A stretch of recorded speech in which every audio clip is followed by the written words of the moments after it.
high cost, unbearable high cost of living. Some high costs are bearable. We are battling high cost, unbearable high cost of living. Yes. We are battling a government that is not, or an irresponsible government to the people, that is not answerable to the people of Kenya. So, besides being a leader, Baba is a politician. He masters the game. And by the way, Raila is a very intelligent politician. He first schemed his way out of the NADCO committee and said the main reason for our convention was to solve the high cost of living, which I tend to disagree with them as from an economic perspective. Yes. Because as long as the policies that oscillate around economic progress of the country is, the shots are called by the seeds of poverty planters, the IMF and the World Bank, Baba has no say. But again, Baba is having a say because he's saying the sovereign power belongs to the people of Kenya. So, Baba knows very right that if he goes, like Raila is trying to invoke some sense here. I don't know whether you are seeing what I'm seeing. We can work together, but our working together should not suspend the rule of law, the constitutionalism, and the fairness that the government must treat its people to. Yes, we can have an NADCO committee report. We can work together to effect it through a referendum, but that do not mean we sell our country to the dogs because we are working together. In other words, the action by Raila Amolo Odinga of going to court is a red flag warning to William Ruto that usinibebe ufala, unaweza endelea na hiyo safari yako ya referendum, hainihusu. Yes, Raila has worked perfectly in opposition without office. I want to ask them, why would you create an office for Baba to work with you in the government?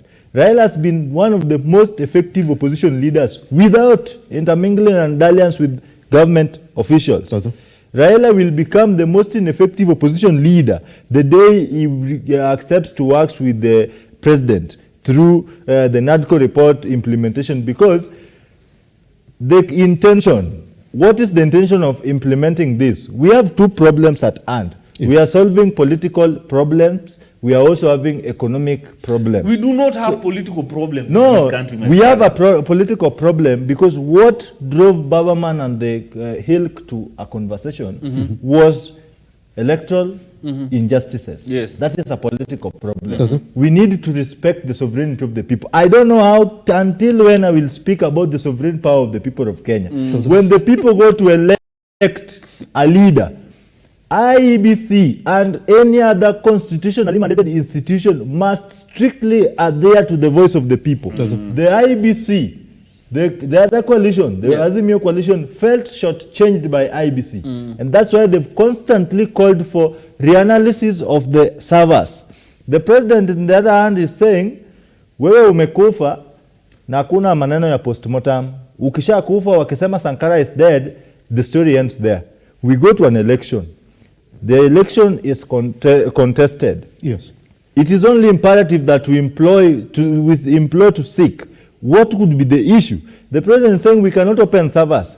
The Venezuela-led commissioners, those guys, and I call them the Venezuela-led commissioners because they were here in the center stage. Those guys, they said they cannot open the server. You are in a contractual obligation on behalf of 40+ million people. You are having their information database you are storing. They are telling you that we want to access that server and see what is inside. Then you are telling them it is an infringement to your copyright policy. So is the copyright policy of those Venezuelans more important than the access to information by the people of Kenya? That is a constitutional entitlement. The problem we are having, Simba, is a government of people who do not understand how the rule of law flows. They don't understand. Yes. But I beg we move into the next issue this morning because I see we already have only 20 minutes left for this conversation. Let me jump in then on another issue that we have to look at this morning, and it touches on the cost of living. It's a conversation that has really gone on, and since we're in the festive period, by the way, if you're not aware, then you only have 19 days to Christmas. So that means you only have something like 2 weeks then to put your shillings together, because then if you don't